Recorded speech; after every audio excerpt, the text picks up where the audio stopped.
ከዛ መሀል ላይ ለአዲስ ዓመት የሆነ ቲቪ ስቴሽን ዲኮር አናገረን ማለት ነው። በጣም ትልቅ ዲል ነው። ራሳችን ፕሮሞት የምናደርግበት እድል ነው። በጣም ኤክሳይትድ ነበረ። ከዛ የዛኔም እቁብ መጣል አላቋረጥም ነበር በዲኮሩ። እቁብ ብር ነበረ። ለዛ ቲቪ ስቴሽን የሚያስፈልገው የዲኮር እቃዎች እስከዛሬ ከነበሩን ስለሚለይ የአዲስ ዓመትም ዲኮሬሽኖች ስለሚለዩ በቃ ነገ በሱ እቁብ ብር እንገዛለን ምናምን ተባባልን። እሺ አለ። ከዛ በኋላ ደጋግሜ እቁቡን ተቀበለው ከጓደኛ እሺ ነገ በጧት ሄደን ገዝተን ከሰዓቱን ስለሆነ የምንሰራው ምናምን ችግር የለውም ምናምን ይለኛል።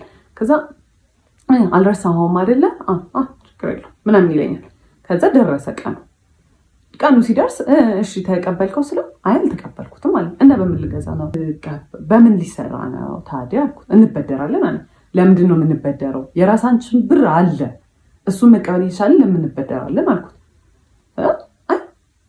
ብር ላይኖረው ይችላል አለ። እቁብ የጣለውን የራሳችን ብር ነው ብር ላይኖረው ይችላል የምትለው አልኩት። ኤንድ ልጁ እቁቡን የሚሰበስበው ልጅ በጣም ሪስፖንሲብል ሰው ነው። ኤንድ ፋይናንሽሊም እንዲህ የሚከብደው ልጅ ከራሱ አንስቶ ቢሰጥ የሚከብደው ልጅ አይደለም። እኛ የራሳችን እቁብ ነው ምን አገባን አልኩት። ጓደኛዬ እንዴት ነው ጓደኛዬ እንዲምትዋል። ከዛ እንግዲህ መንገድ ጀምረናል። ወደ መርካቶ ልንሄድ እኔ ማውቀው ብሩ እንዳለና ሳይወሳድ በጣም አዘንኩኝ። አልተነጋገርንም። እኔ በቃ በጣም ስበሳጭ የዛኔ ሸዳው ነው ማድረግ የጀመርኩት። ቢካዝ የምናገራቸው ነገሮች ይባል ጭቅጭቅ ነው የሚያመጡት። ሳይወሳድ ከዛ የሆነ ቦታ ላይ ወደ መርካቶ ከሚወስደን ሰውዬ ጋር ወደ መርካቶ የሚወስደን ሰውዬ በዛው እዛ ቲቪ ስቴሽን እቃውን ጥሎ ነው ወደ መርካቶ ሊወስደን የተነጋገርኩት። ከዛ መሀል ላይ ከሰውዬው ጋር ጣላና በብር አልተስማማ መጫጫህ ጀመረ። በቃ አልከፍልም ምናምን ውረዱ አሉን። ከዛ ወረድን። ከዛ ጨምሩልኝ እኔ ያልኳችሁ ብር ይሄ ነው ምናምን ነገር አሉ። እዛ በጣም ሰዓቱ ሲሄድ በቃ ክፈላቸውና እንሂድ ሰዓት የለንም ስንለው ምን አገባሽ ምናምን አለ። እዛ አየሁት በቃ ላይክ አይወሳድ ከመጀመሪያም በጣም ሆድ ብሶኛል ምናምን እየጮህብኝ ስለሆነ ዝም አልኩት። በቃ ቶሎ ሂዶ ምናምን በእግሩ መሄድ ጀመረ ማለት ነው። ከዛ አይክድሞ ፊዚክሊ ነው እኔ በዛ ሰዓት በቃ ፊዚክሊም አይ ዋዝ ኤግዞስትድ። በጣም ሰልችቶኛል። ቀስ እያልኩኝ ከስተር ጋር ከኋላ መከታተል ጀመር። ዞረና ምትመጪ ከሆነ እኔ ካልሆነ ተይው እንደውም ስራውን አልሰራም ማለት ኢማጂን ማለት እኔ መርካቶ በትክክል ገብቼ ብቻዬን ፋንክሽን ማድረግ አልችልም። ለሁለት የሚሰራ ስራ ነው። እዛ ቲቪ ስቴሽን ውስጥ ያለውን ስራ ቢሆን ብቻ ለመስራት ችግር የለውም። ግን በቃ ከሱ ጋር ተማምኜ ብሩን በደራለሁ ያለው ሰውዬ ምን ያለው ሰውዬ ታዩ እንደውም አልሰራውም ስራውን አለ። ከዛ ባስረዳው አይገባውም።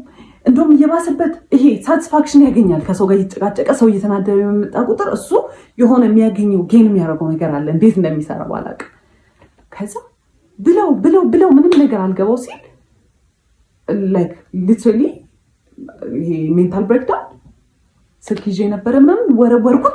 በጣም ምንም ነገር የሆነ አይ ስታርትድ ክራይንግ አይ ስታርትድ ሻውቲንግ መንገድ ላይ እንግዲህ ላይክ ኮምፖዘሬን ሉዝ አድርጌ እኔ በጣም የተረጋጋው ሰው ነኝ። ምንም እኔ ጮክ ብሎ ራሱ ሲወራ መንገድ ላይ የሆነ ኮንፈርት የሚነሳኝ ሰው ነው።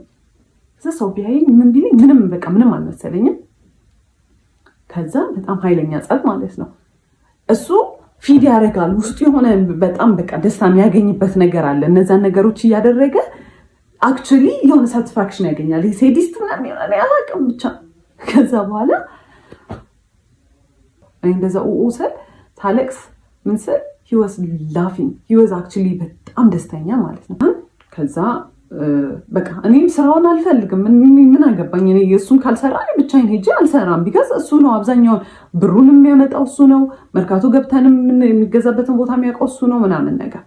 ከዛ እኔም አልፈልግም ምናምን አልኩኝ። ከዛ ፋዘር ጋር ደወልኩኝና በቃ እኔ እዚህ ጋር ነው ያለሁት መታወሰልኝ ስለው ስራውን ስለሚያውቅ ተረጋጉ ምናምን ነገር አለ። እሱ ጋርም ደወለና ተረጋጉና አውሩበት ምናምን አለ። ከዛ እሱ ሰውየው ሄጄ እንትን ልበል በቃ ከመርካቶ እቃውን ልግዛ እናንተ እዚሁ ጠብቁኝ ምናምን ብሎ ሄዳ።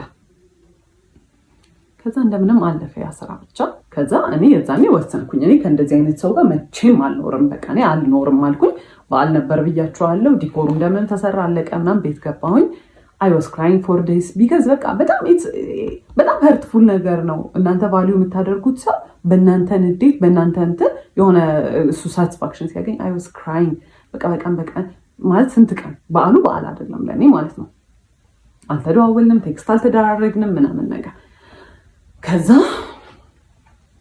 ቤት they called him እና በዓል ለምን አልመጣህ ምናምን ነገር አሉት። ቢካዝ ቤት የሚያሳያቸው ባህሪ በጣም ዲፍረንት ነው፣ በጣም ኬሪንግ ነው ምናምን ነገር ነው፣ ሚስ አንደርስታንዲንግ ነው ብለው ነው ያሰቡት። ጠሩት፣ ደውለው መጣ። በማግስቱ ነው ምናምን ነገር። ከዛ ሲመጣ እኔ ኦልሬዲ በቃ ዲሳይድ አድርጌያለሁ፣ ምንም አላወራውም። ይሄን ሰውዬ መጣ። ከዛ በኋላ ምንም እንዳልተፈጠረ ነው አክት የሚያደርገው። ከዛ አየሁት፣ እራት ነበር የመጣው፣ በላ ምናምን ነገር ሄደ። እዛ ቴክስት አደረገ። በጣም ነው የሚያሳፍረው አክት የምታደርጊበት፣ ወይ ለምንድን እንደ ትልቅ ሰው ማትሆኝ ምናምን አለ። ኖ ኢትስ ናት ኢቨን አባውት ዳት ሲቹዌሽን፣ ይሄ አንተ እኔን ትሪት ለምታደርግበት መንገድ ነው ምናምን ብዬ ኤክስፕሌን ለማድረግ ሞከርኩ። ቆይ ካገኙት እሱን ቴክስት ወደ እህቴ ፎርዋርድ አድርጌ ስለነበር እንትን እላቸዋለሁ። ከዛ እሱ ግን የሚያወራው እንዲህ ስታወሪ እንዲህ ካገኙት ቴክስቱን አስገባላቸዋለሁ። ከዛ እንትን አለን። ከዛ እንትን አልኩት፣ በቃ አልፈልግም፣ ከዚህ በኋላ ምንም ነገር አልፈልግም፣ ሌትስ ብሬክ አፕ አልኩት። እሺ ምናምን ነገር አለ። ከዛ ጠዋት ላይ እቃውን እንደሚያመጣ ተነጋገረ፣ የቲቪ ስቴሽኑን እቃ እንደሚያመጣ ተነጋገረ። ከዛ በቃ ያበቃል። ከዛ ደወለ፣ ጠዋት ደወለና አሞኛል፣ ሄጄ ማምጣት አልችልም እቃውን አለኝ። ከዛ ኦኬ እሺ ወይ ሄደን አብረን እናምጣውና በቃ እንገላገል አልኩት። እሺ አለ። ጠዋት ሰፈር ተገናኘንና ልንሄድ ስንል ሂዝማም ደወለችን፣ እባካችሁ በደንብ አውሩበት እሺ ምናምን በቃ ልጄ ምናምን ብላ አናገረች። ፌልት ባድ። ከዛ እዛ ስንሄድ መንገድ ላይ ምናምን ማውራት ጀመርን ምናምን። ከዛ በጣም ተቅለሰለሰ፣ ኮንቪንስ ለማድረግ ምናምን ሞከረና በቃ እሺ ይሁን ብዬ ተውኩታል አይደለ? which is not right። በጣም በጣም በጣም የሚቆጨኝ እንደዛ ሚስትሪት አድርጎኝ መንገድ ላይ እንደዛ ሳለቅስ ተረጋጊ፣ አረ ተረጋጊ እያለ ነበር ሲስቅ የነበረው። ከዛ እንደዛ ሲስቅ ከነበረ ሰውዬ ጋር መመለሴ በጣም ደደብ ነገር ነበር። ከዛ በቃ ተመለስን፣ እሺ ተባለ ምናምን ነገር። ከዛ በኋላ ሽማግሌ ተልኳል ብያችኋለሁ። ሰርግ የተቆረጠው ቀን አለ፣ ደረሰ እሱ ቀን።